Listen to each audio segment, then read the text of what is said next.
Welcome back to another episode of the SBK Betting Podcast. I'm your host, Jess Stafford. Very pleased, as always, to be joined by the main men themselves, James Millman and Ross Millar.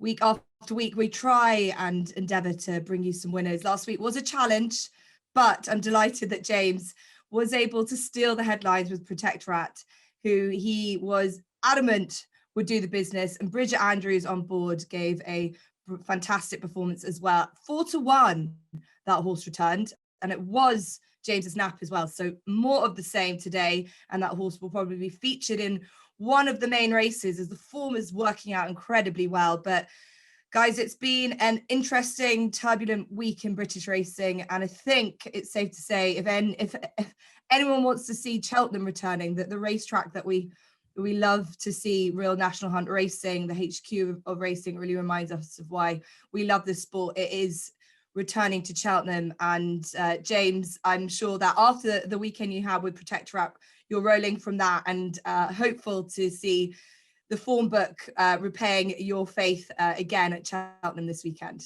Yeah, most definitely. And the form is going to come to the fore from the Paddy Power, 4 weeks ago? And the market is interesting because Laylor, who was third, he ran an absolute cracker on his debut for Paul Nicholls, is a clear favourite. And I did think that he would perhaps be my selection, but I'm quite surprised at the differential in the market between horses that beat him and were just behind him, because I thought Laylor could possibly sub at the 3 miles on his next start for Paul Nicholls.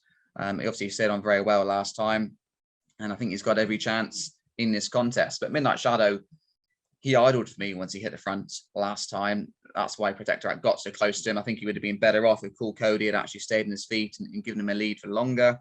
He's gone up £7, but the way he travelled throughout the race, I don't think that would have stopped him.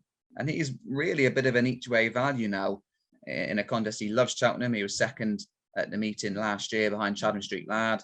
Paddy Power form is strong, as we've seen from what Protectorat's done, and he beat a lot of his rivals on that occasion. I think he might do it again on Saturday. So Midnight Shadow for me is just a bit too big a price. He's a little bit overlooked again, I think.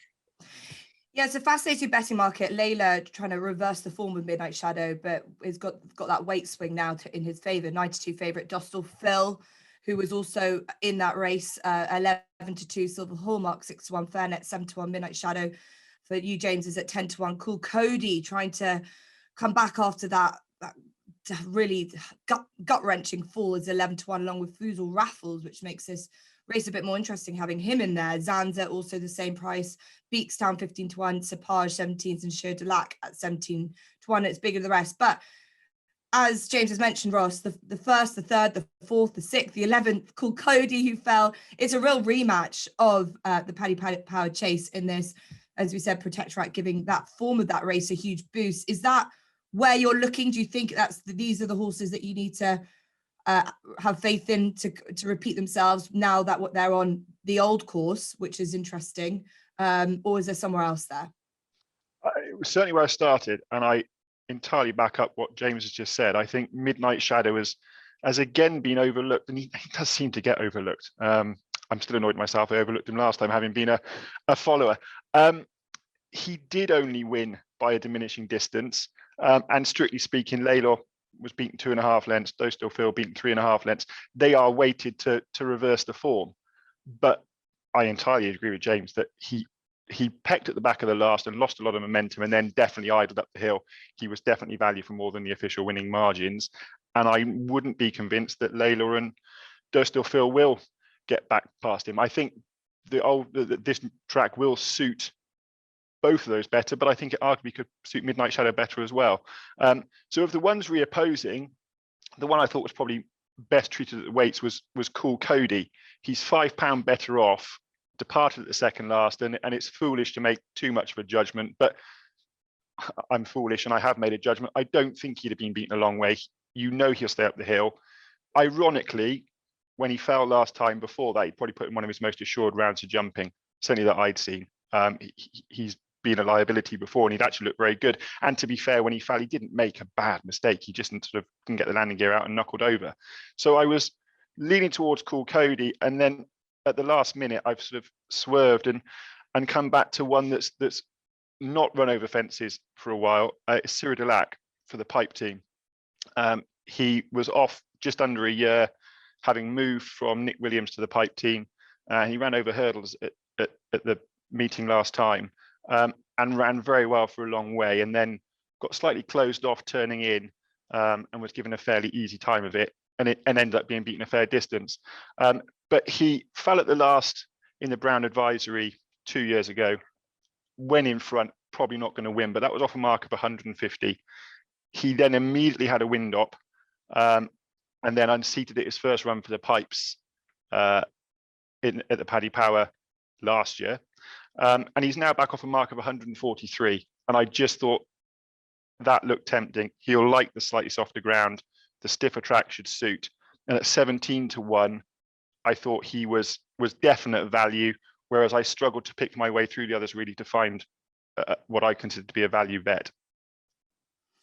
Yeah, Shidilak, 8-year-old, feels like he's been around forever. I remember back in the day, going a long way back when Lizzie Kelly gave him a fantastic ride to win at the Cheltenham Festival. I think it's all the way back to 2019. He had likes the spirit of the games behind him that day. It's really interesting what you say about Cool Cody. I had a word with Evan Williams only yesterday about his horse. He's actually, interestingly, what he really pointed out to me is the track differences and his race record at Cheltenham on the new course compared to the old course. I think he's 0 from 4 on the new, and he's won plenty of times on the old. So that's the big difference for him coming back onto the new course this weekend. So a fascinating runner. Whether he can be able to defy those odds that are against him, that'll be interesting. Shidilak, so Midnight Shadow. Despite that weight swing, James, for you, that's where you feel like he's still like a horse on the upgrade. Yeah, just they were talking about King George, weren't they, in the aftermath of that contest? It appears they might have changed their mind. They might actually do both for another 16 days or 2 weeks after this. But I just feel 10-1. I think he's overlooked, and I agree with Ross's comments about Cool Cody as well. Strictly on the weights, you'd be surprised if he wasn't placed in the Paddy Power. So he's an even bigger price. He's another each way option. So I think there's a lot of each way value. Laylaw, Paul might well get another improved performance out of him. I just did think 3 miles might see him in an even better light. I was just surprised he was so short at head in the market. I think people have a little bit overreacted to train and switch once again, like they did in the original Paddy Power contest. But I'm looking forward to it. And like I say, we've got that form line, basically a repetition of that contest minus Protectorats and a few extras joining in. So so it's going to be a fantastic handicap. Yeah, I agree with you guys. It definitely is, but I do believe that there'll be value round as well. I quite quietly fancy Zanza 11-1. I think that they ran him last time in the same race, the Paddy Power Gold Cup, just to see whether he'll stay the trip. I think he did, but I think they might be a little bit more forward, Tom O'Brien, with him this time.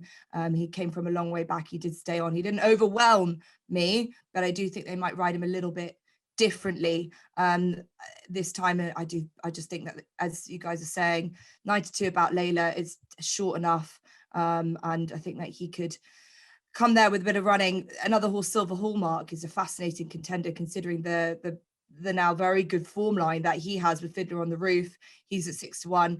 He is a horse that needs to, essentially, he lacks the experience over the fences. So it'll be interesting to see how Fergal O'Brien does with this horse with Nico de Boinville on board, which is an interesting jockey booking. Haven't seen those team up that often. So we'll head on from the Racing Post Gold Cup Handicap Chase, as it's now called, into the 3 o'clock, which is the international hurdle, raced over 2 mile 1 furlongs on the new course again. And Song for Someone is back. He won this race in really dramatic fashion last year when they had to cut out a load of the hurdles. He's 5-2 market leader at the moment. So Royale 11-4, Bally Adam 5-1, Guard Your Dreams 11-2, Heaven Help Us from Ireland at 12-1, Hunter's Cool 13s, as well as Wild Bar Oscar. Ross, I'll come to you first. Song for Someone, a horse that was back to his very best last time at Ascot, where he probably was just outstayed by Buzz in the end. But he came out with a lot of exuberance, and I think the Tom Simmons team would be very pleased with that. The wind surgery must have done its job. Yeah, I think so. I think they would have been really, really happy, having finished last season with 2 subpar runs. He did look back to somewhere near his best. He's an interesting horse, and that you sort of watch him over 2 miles and think, oh, he'd be crying out for a step up in trip. But then actually, when you watch him, he's probably just one of these horses that is a very strong stayer at 2 miles, and dropping back to 2 miles will allow Aidan Coleman to be as forceful as he dares. This horse is an exceptional jumper of hurdles. He did win this last year when the hurdles were taken out. And of all the horses in the field, I am adamant that it would have inconvenienced him the most. Tom is on record as saying that this horse loves to jump. There's been a few bits on their social media over the years of this horse schooling. And I know James Nixon, who rode him early in his career, said the first time he schooled him was the fastest he'd ever gone over a set of barrels. And he's continued to do that from now till then. So I thought he was a big price at 5-2. I love So Royale, as we probably have all noticed, but I don't think he's going to get his ground. And it does concern me that he's been on the go a fair bit now. This will be the third run in a fairly short period of time. He didn't seem to quite run at his best at Newcastle last time when the ground went a bit soft and probably blunts his speed. Slightly softer ground, I don't think will inconvenience Song for Someone. And I of the others, Ballyadam at 5-1. I mean, I don't see what he's done to be 5-1 other than the colours he wears and the trainer he comes from. But he was well beaten at the festival over this course, and his form doesn't amount to that much. Guard the Dreams was 2.5 lengths behind Song for Someone at Ascot, and I would have thought dropping back in trip would inconvenience him more and benefit Song for Someone. The one that is perhaps interesting is Wild About Oscar. He has posted some good form, but you would have to say every time he stepped up into a hot race, he's fallen some way short of his best form. So he wouldn't be for me. I'd be fairly confident Song for Someone will take a good bit of beating, provided it stays murky and they keep all the hurdles in and it is a proper jumping test. Yeah, I think it always has to be at Cheltenham, but in terms of the depth of this race compared to what Song for Someone had last year, he had an informed Silver Streak, he had an informed Ballyandy off the back of his Greatwood win, he also had Sir Royal, so it feels, I feel, James, a slightly easier contest, and Song for Someone clearly is coming into this in good spirit. Well, that pesky buzz got in the way, didn't he, at Ascot, to stop me having a repeat bid of back-to-back successes. Good form. We know how strong Buzz is actually stepping up in trip as well. He sees that to Zarowitz trip, so he saw it out better than what Song for Someone did. But I agree with your point about his wind up. I think it might have helped him over the summer, and I think we're all nearly in kind of agreement about Song for Someone. He deserves to be favourite, and he's probably our most likely winner. He won the race last year, as Ross said. The hurdle has been removed, wasn't in his favour, but he still battled on bravely to deny Silver Streak by nose. Hopefully that's not the case, but he beat Sir Royal on that occasion under those circumstances. And once again, Sir Royal's on run number 4 of the season like he was last year, and he probably wasn't quite at his best a year ago. Guard Your Dreams, you can certainly give him a little bit of squeak because he's an improver. He was a couple of lengths behind Song for Someone at Ascot, but he beat Cool Cody in strong handicap form here in October. He is a horse on the up, but again, he's kind of held on that Ascot form. I kind of considered Ballyadam, but since he's had to be switched over to the Bromhead Yard, it hasn't really worked for him. He's kind of got weaker of each run, and fences haven't seen him in a good light. So he's on a bit of a retrieval mission. I wouldn't be surprised if he ran well, but I don't think you can be putting him up. So Song for Someone is just a solid one. Yeah, looks like it's going to be a full house for Song for Someone. Heaven help us, has got the Cheltenham Festival winning form, but has struggled since stepping into better company since that good win. But she does come over as well from Ireland. But I'm with you guys. Song for Someone looked like he was in great heart, and I think he ran a fantastic race. And speaking to the Tom Simmons team afterwards, they were delighted with him. So let's hope that the buzz form continues to strengthen, and we can talk about whether how good that form is next week heading into the long walk hurdle. But that looks like a full house for Song for Someone for the international hurdle. So let's hope for the Simmons team he can back up that win last year. Moving on to the 3:35, the final race of the day at Cheltenham. It is the Close Brothers Mares Handicap hurdle over 2 mile, 4.5 furlongs. It's a good betting race. It's a good, interesting heat. It's I always find these mares races quite tricky. You never know what type of form they're coming into, and what kind of indefatigables you might get, because we didn't get to see the real deal of her last time out. She's currently second favourite at 5-1. The market is led by Trapista, for the JP McManus team at 3-1, Martello Sky at 6-1, Winhouse 7-1, along with Her Indoors, Hotter Than Hell, and Midnight Reflection at 11s, Lost for Glory 15-1 with Runasimi River, and Anything for Love completes the field at 17-1. Ross, I'll start with you first. Lucy Wadham, she won this race last year with the White Mouse. That was a great victory with Brownie Frost on board. She has Martello Sky, who looks to be another strong mare. Slightly disappointing last time at Aintree. Can you forgive her for that? Yeah, I can. Lucy Wadham's in good form. I was a bit disappointed with her at Liverpool. I was quite sweet on her for that race, and she just never really seemed to go with a huge amount of fluency. But she did close up at the line, and when you look at the form, she finished in and around very solid 150 horses. So she comes here off 140, which is £8 higher than her last win in March. She got £1 back for being beaten at Aintree. And I could see this track really suiting her. We spoke previously about her win at Market Raisin, where she looked in trouble going down the back and then won under her hands and heels in a hat canter. So she does look like a strong stayer.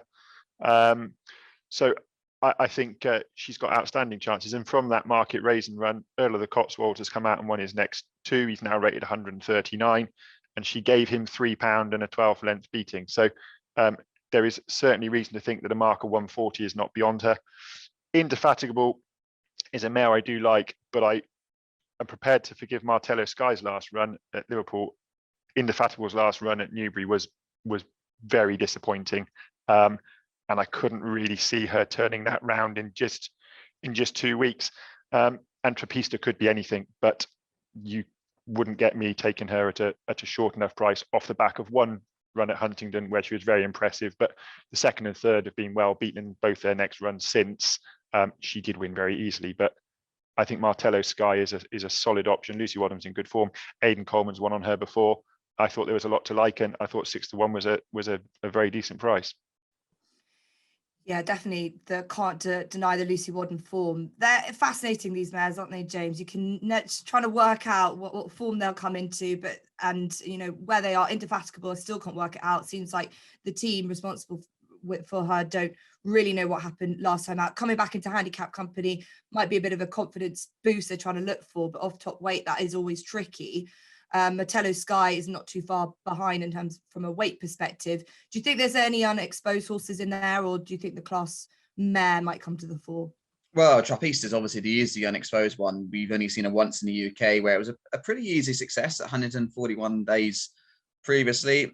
I'm not quite sure how strong a race that was. She was 6-1, so she wasn't really strongly fancied for a JP horse making her debut in the UK. But there was an easy success, and given a marker 131. And interesting that they choose to go straight into a handicap rather than going for a mare's novice, where she would have had a double penalty. But some of these races are pretty weak. She's going in a much stronger contest. I don't really know enough about her to put her up. No, I slightly disagree. I thought Martello Sky actually ran all right at Aintree. I didn't expect to see the strong market support. I think she was about 10-1, I think, when we previewed the race. And then she ended up going 130 joint favourite. And she's running against good class open horses. I felt she probably wasn't quite up to that grade, but I thought she still ran solidly. And now she's back against the mares, back into handicap company. She's consistent. She's on an upward profile. Aidan Coleman's 2 from 2 for Lucy Wadham's in absolutely fantastic form. I thought, again, she was an each way option that I'd be pretty surprised if she wasn't in the 3. And then you've got that kind of Trapista might be very good. Indefatigable could come back in the form, and you're still probably going to get your money back in a small profit. So I think she's got a fantastic chance, and Martello Sky is the one for me. We've got James and Ross both agreeing on Martello Sky. Very good cases for her, and I do like her. I'm always looking for a little bit more value, and I fell down on Winhouse. The Alan King team can't do any wrong. They had another good win with the Glancing Queen coming back to form yesterday, which was fantastic to see. And this mare, yes, she's stepping up. She only got a £3 rise for her win at Wincanton last month when she beat another Alan King horse in Hotter Than Hell, and she had Rose of Arcadia behind her, who has been promised to be a better mare than probably her mark is suggesting. She could be anything. She definitely needs to improve on that. But I like her chances at a slightly bigger price at 7-1. But as it stands, as we record, that's only a point bigger than Montello Sky at 6-1. And the guys have given me a very good case, and it's hard not to disagree. But we will move on into our final race that we're going to preview, which is over at Doncaster. Doncaster's got some good racing on Saturday. Always tricky, these juvenile races at this time of the year, I find. You never really know what you've got ahead of you and how much they've achieved. We probably still haven't seen some of the best of the juveniles in the country yet. They've been waited on. But the Summit Juvenile Hurdle over 2 mile, half a furlong, has been won by some nice horses in the past. And we've got horses coming into this essentially off the back of some pretty impressive victories, and Night Salute is one of them for the Milton Harris team. Has been a bit of a revelation since going hurdling from Andrew Baldings, and he's at 11-2. Porticello for the Moors, he is currently the favourite 2-1. Too Friendly is at 9-2. We've got Night Salute, as I said, 11-2. Impulsive One is at 7-1. Sacre Pierre 13s, Khaleesi 26s. As well, and New Reality is in there too at 10-1, so he would have been just before Sacre Pierre. I will come to you first, Ross. I find these races tricky, as I said. Don't really know what they've been beating. Form lines are tricky. I did looking at the prices. Night Salute 11-2, considering he's been to Cheltenham and he won a Grade 2. Looks to be overpriced. You're basing it off of horses with slightly sort of more sexier profiles, perhaps, that are ahead of him in the betting. Yeah, I agree. I think Porticello and Magistrato, before the start of the season, had arrived in this country from France with fairly strong reputations, had finished first and second. And the chat, for what it's worth, was that Magistrato, who finished second, was actually the better horse. Hasn't looked that way so far. Porticello looked very impressive when winning at Wetherby. But on the face of it, he beat Sacre Pierre, who's 113, by 4 lengths. He definitely was valued for more than 4 lengths. I'm certain of that. But I think he's got a bit to prove, and I'm surprised to see him as such a strong favourite. And then Magistrato won nicely at Chepstow, but the form's been let down terribly, and he was beaten by Night Salute at Cheltenham. I would imagine that the market is taking the view that Night Salute might not be so effective on this slightly less stiff track, and Magistrato might be more suited. But I thought Night Salute was overpriced. But then, taking that theory, the one that I thought was probably more overpriced and perhaps open to more improvement is Impulsive One. He was beaten 2 lengths by Night Salute at Kempton, but he was giving him £7, and he now gets £5. That's a fairly big pull at the weights. Once he was beaten at Kempton, Daryl Jacob was very easy on him in the last 100 yards, and he then had a wind up. So I just wonder whether, once push came to shove, Daryl heard something that wasn't quite right, didn't give him an overly hard time. He's had the wind up straight away. He's now back off this wind up. And he was interesting to me at 7-1. As you say, you couldn't truthfully be surprised if any of these won, because they will improve as they get more used to jumping. And this is probably going to be the first time they're going to race on proper winter ground. The ground is not desperate, but you'd certainly think that good to soft ground that's been rained on is very different to good to soft ground that's been manufactured by the clerk of the course. So certainly wouldn't be a race to go wading into, but I thought at 7-1, Impulsive One had enough going for him that interested me. Yeah, he started his career with a very impressive victory at Plumpton, backed that up, and then this wind surgery is interesting. So early on, so soon into his career. James Bowen is back on board, who won on him first time out. I think they definitely thought a lot of him after those first two victories. So interesting him now with. Back on, he gets a weight advantage of a couple of these horses. James, interesting how Ross assesses this looking at the track and thinking of these young horses of what they've done. We've seen Magistrato. I agree, looked slightly uncomfortable at Cheltenham, where it's played to Night Salute's strengths. Is that sort of been part of how you've assessed this race, looking at Doncaster as more of a flatter, fairer track? Yeah, I just like the juvenile races full stop, because you've got a lot of form lines that are kind of come together. And I like Roscoe's point about Impulsive One, actually, because it's a £12 turnaround with Night Salute. The issue is he's American bred. The softer grounds might put more stress on that fragile wind, and it'll be a tougher test. On a Saturday, you look, what is Bridget Andrews riding? And Too Friendly is her mount for the weekend. And this horse she rode last time at Newcastle, that's traditionally a strong race. She beat Twilight Twist quite comfortably. The rain was starting to get into the ground at Newcastle. He stays further than his rivals did in the flats. He ran in the King George Handicap at Royal Ascot, and he got beat 8 lengths, beat 6 lengths by Dubai Honour in a very valuable handicap at Newmarket. So he's got that strong flat form. He's taken to hurdling well, like a lot of the Skelton horses do. I liked his win at Stratford when he beat Ocean Line, who perhaps hasn't gone on as suggested, but he's done absolutely nothing wrong. And again, you might get a bigger price because Harry's not riding it and Bridget's on board, and that's worked out well in the podcast in recent weeks. So Too Friendly is the idea of a winner for me, and I just think Porticello, the vibes were so strong at Wetherby. He jumped absolutely appallingly and had a pretty hard race when winning on that occasion. Magistrato, I think he might reverse the form with Night Salute on a softer surface, and Bryony obviously takes a ride on him, and despite what's been going on, Bryony's been riding exceptionally well. She's totally blocked everything out, and you've got to hand strong credit to how she's coped over the past few months. And I can see Magistrati probably being the main danger, but I do put my faith in Bridget Andrews, and hopefully she can do it again with Too Friendly. Yeah, backing Bridget Andrews blind, I think, James Millman, and as deserved. She's been fantastic. And this horse, Too Friendly at 9-2, I agree with you, James. I think that I rewatched that run last time out at Newcastle, where you couldn't see a great deal in that lovely weather. Yeah, couldn't see a great deal, and that's what I thought was interesting. I read the comments afterwards saying that the wind, the bluster, and being a young horse dealing and coping with all of that was quite interesting. And being a Camelot, who they can be quite tricky. Another son of Motivated, Monsieur, who's doing quite well. I don't think doing too badly as a jump sire. Sir Eric, the ill-fated horse, was one of them that converted to hurdles quite well. I agree with you. I like him at 7-1, and sorry, 9-2. Apologies, 7-1 about Impulsive One. And Bridget Andrews riding at the top of the game. Must echo your sentiments about Bryony Frost. An absolute credit to the sport to see her come out and just let the riding do the talking. And I wish her the best for her rides this weekend. We've come to the end. We've got great racing at Cheltenham, guys. Brilliant to have it back.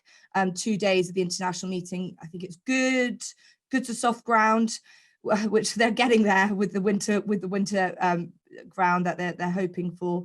Let's hope we can see some spectacular races. We want to get to our naps, but before we do that, must say that new SBK customers get their first £40 in bets refunded as cash if they lose. We don't think any of these will lose, do we? Any of our naps, but just in case, definitely the form that I've been in, bit patchy, we will give you that offer. We'll go to James first. He's the man in form, with a nap and an each way selection.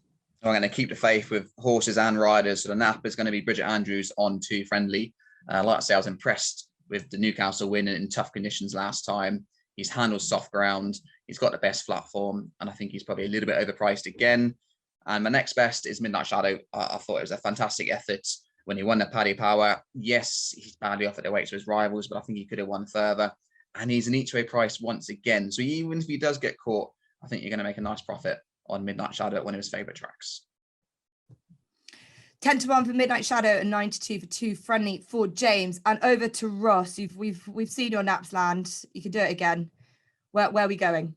So the nap is Martello Sky. By virtue of price, I think Song for Someone's got outstanding chance, but let's be a bit brave and go for the slightly bigger priced horse. I think Martello Sky in the 3:35 at Cheltenham's the nap. And then the next best, going to Doncaster, the last race of the day, horse called Puerto Rico, who was ended up in the Racing Post Gold Cup, and I would have given him a bit of a squeak in that. Presumably connections feel this is the easier option. And the thing that interests me is he's down £4 and went a good fourth in the Paddy Power Gold Cup on his reappearance in 2020. But his reappearance form, he won on reappearance in 2017. He unseated on his debut in 2018 at the first fence, then won on his second start. So let's call that his first proper start. He was then 100-1 second in 2019 in the Peterborough Chase, and then followed up fourth last year in a strong Paddy Power, again at a big price. He's £4 now below that mark. First time out looks to be the chance to catch him. Up in trip should suit him up to 2 mile, 7.5 furlongs. I think he's a solid bet. 11-2 for Puerto Rico, and he's got Brian Hughes back on board, who's a winning companion, and that's a nice booking for Tom Grattan. So Puerto Rico as the next best for Ross. I am going to go back to, as my nap, the horse that we've also all agreed on, that Song for Someone in the international hurdle at 5-2. We've all believed that he can back up his win from last year, so hopeful that he can do that. And in the Racing Post Gold Cup, Zanza is my each way play at 11-1. So we have got a good full house of selections, and hoping that the racing will do its talking this weekend, as we love to see it at Cheltenham. James and Ross, thank you for joining us. Again, we'll be back next week, and we're heading closer to Christmas. It's going to get very busy, plenty of races to get our teeth stuck into. Make sure to like, subscribe, and listen in again next week. And thank you for joining us again.